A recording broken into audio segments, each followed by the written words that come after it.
Hey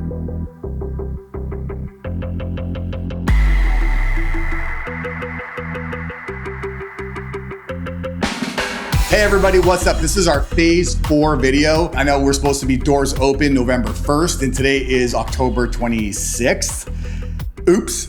Tim, help us out. What's going on here? All right, we had a few little permit challenges, and then we had some electrical opportunities where we added a whole bunch of stuff. We added a laundry, we added a mini split, we added a hot plate stove.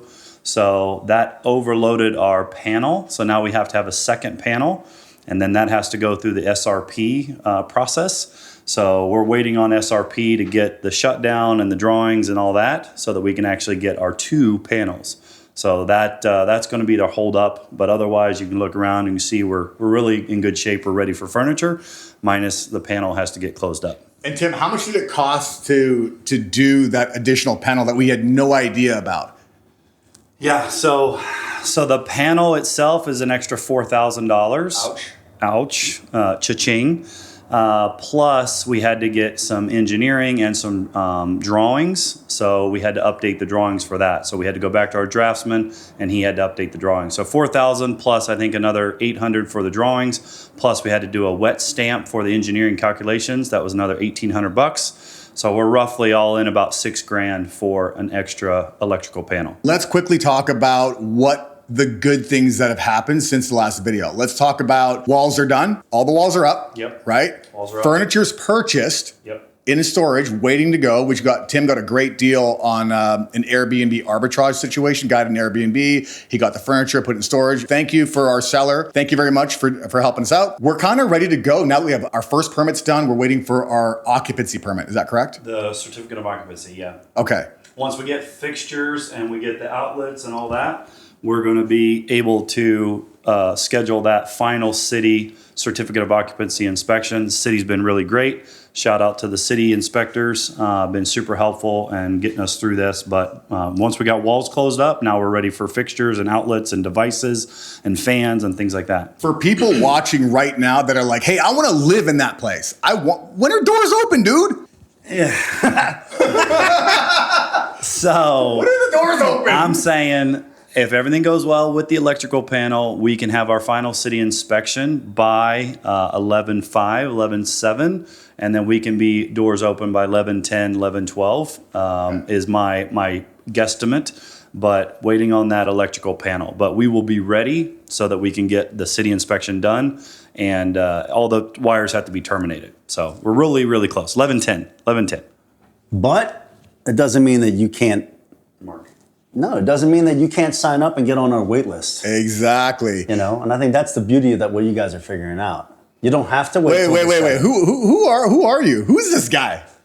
My name is Quentin Wendt. I work with these 2 guys. I am super excited to be here. It just coincided that I was going to be in Phoenix, and I got a chance to jump in with these guys, wake them up early on a Sunday, come out here. I'm so appreciative of you guys working with my schedule. But we're here. We're actually putting physical feet and eyeballs on this property.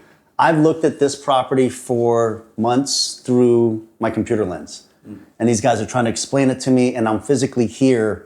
And I am so happy with how this project is working. We were just talking about this earlier. There's a difference between making decisions binary. In this business, there's a difference in making decisions in the nuance. Yes, we need to have X amount of square feet in a wall. How is that person going to live there? And the decisions that Tim and Shad and Gordon are making, I think this is the difference between what sets us apart as co-living operators and the rest of the ocean of the sea of same. It's a wall, it's a room versus like it's a living space for somebody that's going to, enjoy it and be here. And why is your opinion matter so much? Because Quentin works for PadSplit. He's our rep. He's our mentor. He's the guy that we keep shouting out in the videos. Well, he's here. And in fact, thank you so much for being here, dude, because Quentin had a family thing going on and he happened to be in Arizona. He lives in Atlanta.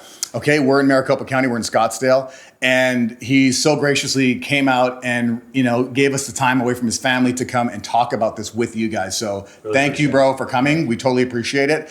And this is a huge bonus for us to get the eyeballs from the pro who's from PadSplit. He's an operator. He's mentoring us to really get that final stamp of approval to see how can we maximize and how do we ensure we're doing this correctly. So thank you, bro. That's who Quentin is. And what's your Instagram handle so people can reach out to you? It's my last name, first name. It's Wendt Quentin. Wendt Quentin, Quentin. Okay, amazing. Yep. Amazing. So Quentin, can you walk us through what your current observation is, what you see, what your thoughts are? I think that's really important for the viewers. Yep. Don't hold back, please. No. So like we're just going to talk about it. When you first started, how many bedrooms was this projected to be? 10-4. 10-4, yeah. Based upon what reason? Maximizing square footage. We wanted to go, how do we did I want to call it a mistake. We looked at it and said, It's a beginner mistake. Beginner mistake. Yeah. Maximize your square footage and get every square inch allocated in cash flowing. I'm going to ask the question. The assumption was they're all going to fill. Yeah, they're all gonna fill, no problem. There's plenty of demand. We can solve. If we just get 10 more rooms, we can make it all work. Yep. So this is how a lot of investors, especially co-living investors, they don't realize the business. Acquisition, what you specialize in, construction, what you specialize in, those are just stepping stones. The business is what we're opening up November 7th. Is somebody's going to live here. They're going to want to live here. It's going to be good enough that they want to tell their friends to live here. All of these little nuanced things, that's what makes us money. And I've been saying this forever. Co-living is not hospitality, but hospitality can live inside of co-living. And that is the big differentiator that we're working on. I joke that it's like a movement. How do we put hospitality into co-living? Because the math is amazing. Yeah. And the problem is if 8 bedrooms is good, 9 bedrooms looks better on paper. 10 bedrooms looks even better on paper. Sure. But the assumptions are it's going to fill and people are going to stay. So we keep cramming in more little bedrooms. And then when the rubber hits the road, nobody wants to live there. It's a chicken coop. Yeah. That was our number one mistake, right, Quentin? We came in and we talked to you about it. And we're like, hey, look at this 10 bedroom. And you're like, hold on a second, where's the common area? Yeah. And we're like, common area? What do we need common area for? And you're like, no, people need to feel like they live in a home, bro. And we were like, huh. So that's when we converted and re-looked at the entire thing and changed it, which cost us a couple bucks. But hey, we would rather make the correction now with a couple of dollars opposed to be fully dialed with transient occupants. Yep. And that's where we're not flipping. This isn't transactionary where I'm going to put the money in, sink it in, and then I'm going to sell it to you, and then I'm out. This is an operating business we're going to hold for multiple years. Multiple years. Yeah. Because this is wealth building. Yeah. Right? If I wanted to be a flipper, I'd be a flipper, but I'm not. If I wanted to be a regular long-term landlord, I would be, but I'm not. Because this model financially makes more sense. Right. So with that being said, how do we optimize for that business? And I think that's where I'm super happy about the things that we've talked about and coached on. You guys went out and implemented. Mm-hmm. Him, I actually have to put the reins on and pull back because he's looking at the walls and he's like, man, that's not to my finish. We all, man. All of us like, Tim, relax, brother, relax. But I think of it how I would live here. Yeah. And that's the hard part is you want it to be a nice home for people to live. And again, that's that service, that's that hospitality. Yeah. And I'm thinking, oh, there's some nicks here, but to your point, like it doesn't have to be perfect. Like it's very livable and very nice. So good learning on that. For the people that are watching this to try to learn, there are every project that you're going to get into, I just call it tuition. Yeah. And then especially your very first project. And the beauty of it is like you pay the tuition and you learn from it from your second and your third and your fourth projects. So let's go ask you, can you just talk through, you said original budget? We were going to be all in for $100,000. That was $70,000 in renovation. Okay. That was the original plan. 30,000 was the acquisitions. And so anybody here that's watching, there's a video called Phase 0. It does a full breakdown. Watch that video. You'll see exactly all the terms and all the underwriting. So there's a whole video you can watch for that. Now, 70 grand was our budget. What happened? What was the question, sir? So where was the tuition? Because 70 was the projected in on the Excel spreadsheet. We're going to probably come in at 100 or close to 90, the high 90s, right? Yeah. Okay. So tell me, of that extra 30 that we will call tuition, the next project we do, how much could we have saved if you knew what you knew now? Yeah, there's about 20,000 to 25,000 of ignorance tax, I'm calling it, because there was unpermitted structures around the house that we didn't know. And when the city pulled up our drawings and our permits, which we kind of alluded to in the other video, we had to go remove those structures. So we had to pay extra dumpsters. We had to pay an actual permit to demo those structures, plus the electrician side. Hold on, before we get to the electrician side, isn't that you on the acquisition side to know if you should have unstructured dumpster, like unstructured stuff? So here's the thing. We didn't know that these structures were unpermitted. Okay. We didn't have that. And now that we know that, we didn't do it. Now that we know that, we're actually pulling all this prior to contracting now. Yeah. Like Tim just did it on another property on West 6th. We went and pulled all the permits to verify that those structures have been permitted. Got it. So the acquisition team improves because what you get the learnings, right? 100%. And this is where I kind of love your model of how you guys are set up. Your lane is acquisitions and you're super good at it. You're still learning downstream, what the hell am I buying for? Because I think about this business, acquisition runs the first leg of the 4x100 and he's passing it off and the general contractor comes in and that is the next leg of the 4x100. And then you get into the customer service people and literally like it's just a That's relay you. race. And that's where we're learning from you as we're passing the baton over to Quentin and going, bro, what do we do here? And you're going customer service, retention, home, make it feel good. It's safe. It's, it's a comfortable, there's rules. Yeah. That's what we're learning from you. So the beauty of this educational series is how many mistakes can you help avoid? Either work with the right people or just watch and just research and figure it the heck out. Like, that's what we're hoping to get. Yeah. So I'm gonna go back to you real quick. On the $30,000 minus the stuff, in terms of how you would have, your next project, because you guys have 3 in the pipe, which is awesome. Yep. Right? What are you looking to avoid? What did you get ahead of in this project? Yeah, I would say the things that we're looking at is definitely the sequencing and making sure your drawings are perfectly what you want so that the contractors can properly bid and then you can go through that process. Because I did my landscaping early. Why? I don't know. Because I thought I wanted to make it look nice. And then now I've got to call the guy back again to cut the tree. Nice for the contractors. I know. But it was a thought process we need to get this cleaned up. Yeah. Because you don't want to affect the neighbors. The neighbors. That was my thought. But that's like nobody thinks about that. Waste of money. Hold Waste on. of money. Hold on. Yes and no. Sequencing wise, in my mind. Why do we talk to neighbors? They can call the city, they can complain, they can make our lives a problem. You're And I have a story for that, de-risking it. but go ahead. It's so true. You de-risk everything because if you know immediately you have a Karen across the street, it's going to be a thorn in your side because this next 5 years of operation, you're going to have to deal with that. Yeah. And Quentin, I want to point out one thing I love that you always say is you're always saying the word de-risk, which I was kind of like, what's this guy always de-risk? That is real. Like the more you de-risk, the higher potential for you to continue making revenue and have a great operating business. That's the point. So I love the de-risk term. But that's just the mentality of it for us is our business is the business that people pay us money. All of this, I feel like I'm at a gentleman's club. Just a gentleman's paying club. people money for doing all of these things. Yeah. I'm the only person paying. Yeah. Right? The problem is we're trying to make it pay for something that's going to be a good product where renters want to pay us. And that's the business that we're in. We're in the business of collecting rent.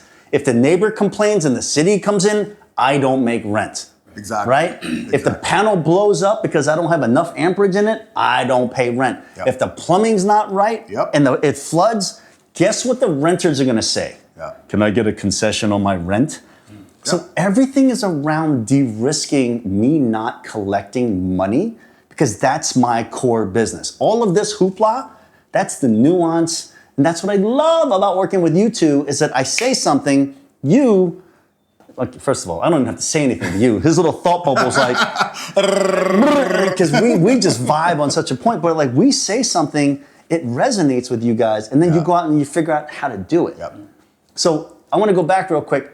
Bathrooms. Yep. It's a big, big thing. Bathrooms are important for us. Did you add a bathroom here? Yes, we added a bathroom right there. Yep. And it's going to be for 2 people. So we have a private suite with private bathroom. This brand new bathroom is going to be for 2 rooms, and then the other bathroom in the back there's 2 bathrooms in the back. Yeah, so it'll be a maximum of 3 people to 1 bathroom, and the other 2 will be 2 and 2. Yeah. So 2 people to a bathroom, very comfortable. It's so comfortable, right? Because that person, to share a bathroom with 4 people, it works. Like that's our minimum requirement on the platform, but it's unnecessary.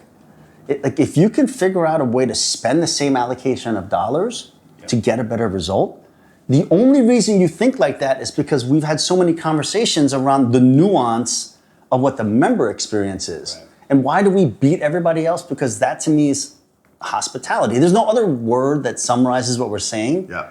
The hospitality part of like, let me think through my tenant's experience and then back into the acquisition, which leads to the construction, which then leads to walking them into my house.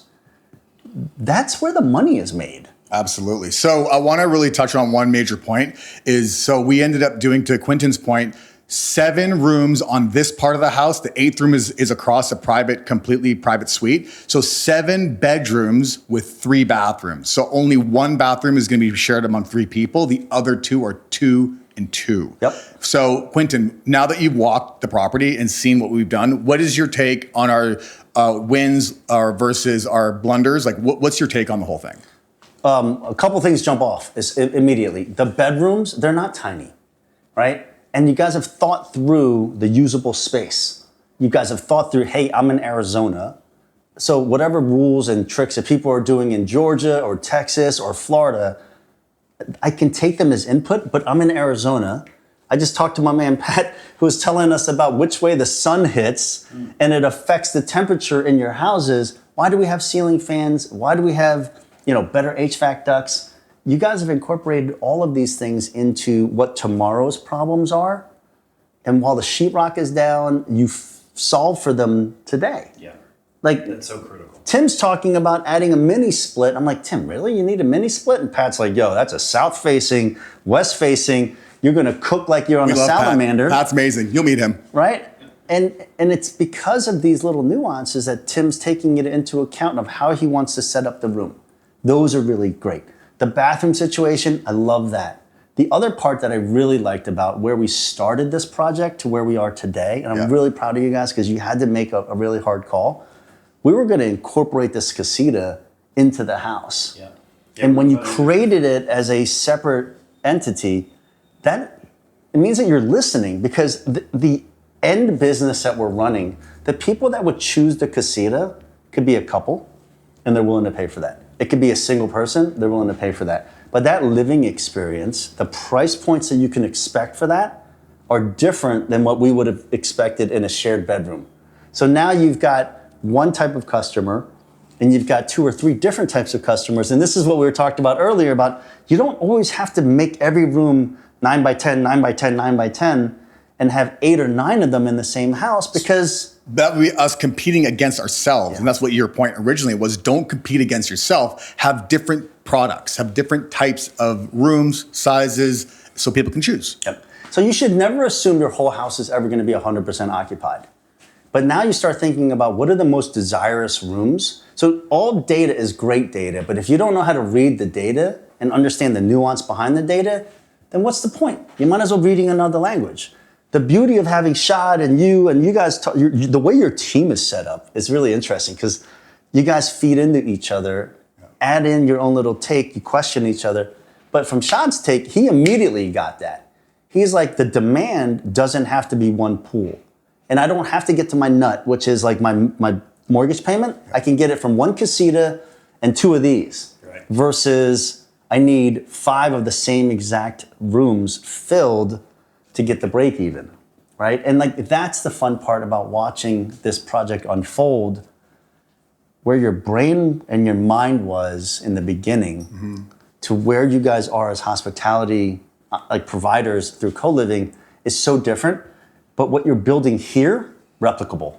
Yeah. You can take this, because now when we walked the project yesterday, you were talking about the same things, that resonated through your today's learnings, not your, September learnings. Yeah. And that was so much fun to see, because it was, you guys were jiving and humming on, what about this? What about this? What about this? That was so fun yesterday. I know, man. I had so it was much the fun best. yesterday. So that we went to a new house that I'll be putting a sneak peek video on La Jolla. It's another one that we're buying. It's incredible. Quentin was out there yesterday looking at it with us.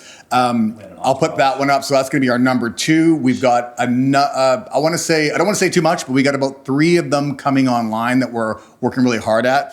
Now, I want to give a shout out to @Manny Cybershop. You had a question, which was, can you talk about the $70K bid to upgrade the property for PadSplit? Hopefully we answered that now in this last little bit. If we didn't, and you guys want a detailed spreadsheet, I'm happy to do it. Just comment in the comment section.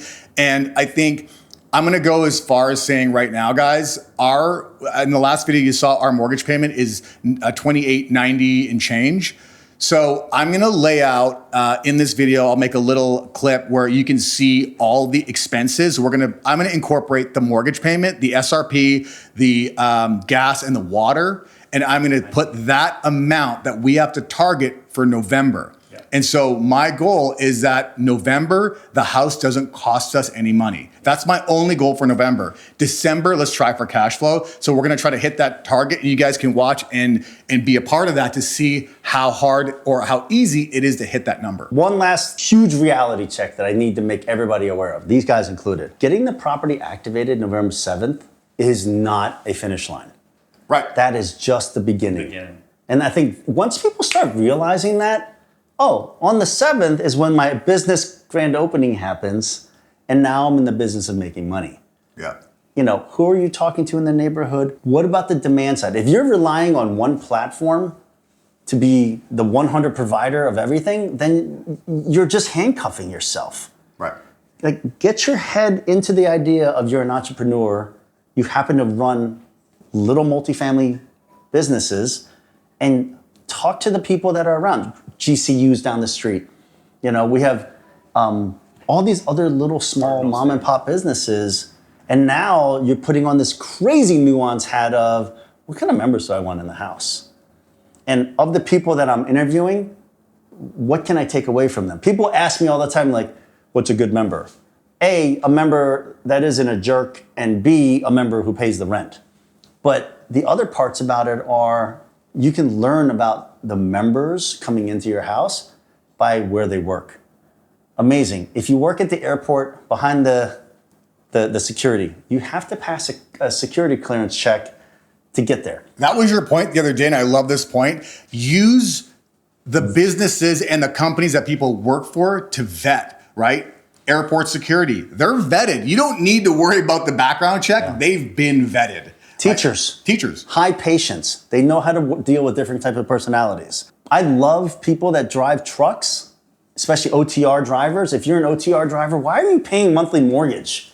Like, call these guys or get in touch with the link that Shad's gonna put on here. Get on our wait list, because you're only in your house 3 or 4 days out of a week anyway. Why are you paying $2,000 for rent when you could pay $1,100? Like, make smart choices. Absolutely. But if you're driving a chemical truck, guess what you have to pass?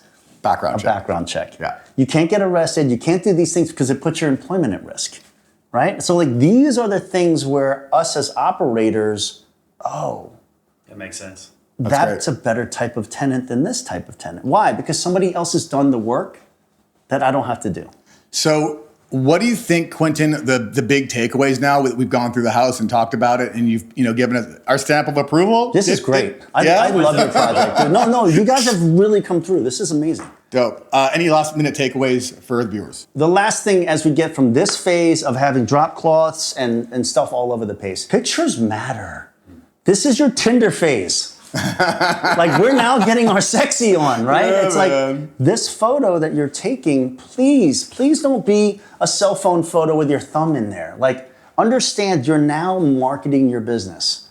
And I want you to start thinking about, like, if I'm a buyer, if I put my feet in the shoes of the person that's going to pay you rent, what's appealing? Absolutely. Right? Describe the listing in a way, what's in the neighborhood, it's quiet, it's great parking. Yep. You guys have thought through the parking. Like Tim and I just walked the driveway and we're like, instead of going straight, let's just angle the spots. And now we have multiple parking on both sides. Yep. Individually in the rooms, everybody's got all of these amenities that you're talking about. You upgraded the panel so that if you wanted to, you have the option of putting in mini fridges. Like, these things matter, but you have to be able to tell people, right? So this hospitality business we're running, the photos, that's the stage that's really important.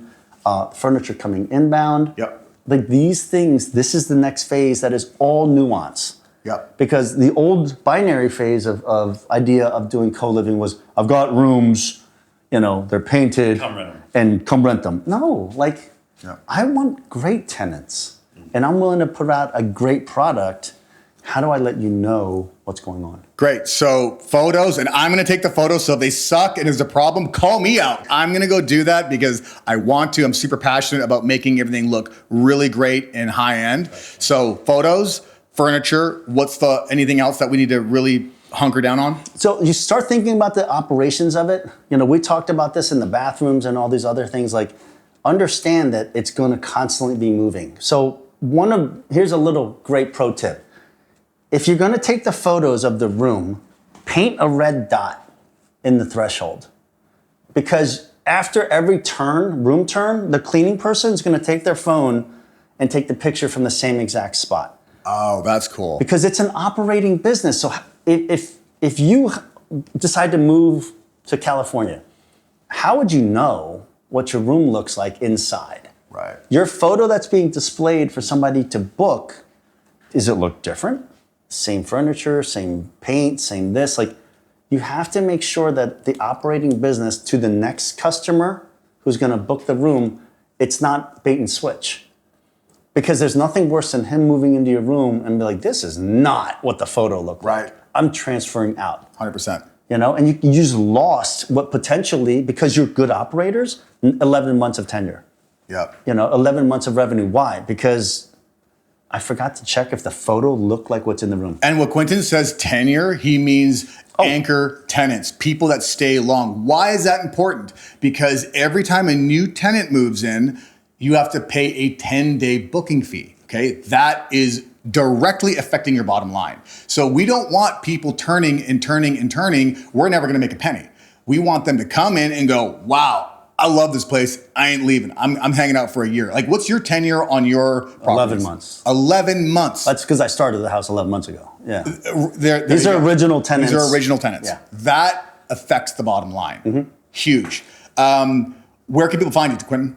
You can find me on Instagram. You can just DM me. You know, it's really easy. It's the simplest way. Quentin has a mentorship that we're a part of. If you're interested in being a PadSplit operator and you're very serious about this business, reach out to Quentin. I highly recommend it. Highly recommend it. Yeah. We're huge fans, bro. Like, there's so much value that Quentin is bringing. So hit up Quentin, get on his radar, get into the mentorship. I have nothing to gain from this. I just am so grateful that we turned into. First of all, I met him 2 years ago. Yeah. And we stayed in touch. Yeah. You know, and both of us admitted, like, a couple of days ago, we're like, I stayed in touch because I knew I would find value in you later. Yeah. And it just so happens. And it so happened to be true. But you meet people along the way, man. It's like, it's purposeful. And if you aren't ready to take advantage of that, because we weren't. 2 years ago, you were not ready to become an operator. I wasn't ready. You know? Yeah. And I wasn't ready to get to a place where I'm helping people coach. These things are real. Like, people build networks throughout their whole life, but they don't take advantage of the people and the skills that they have. Exactly. So, like, I'm looking for more acquisition.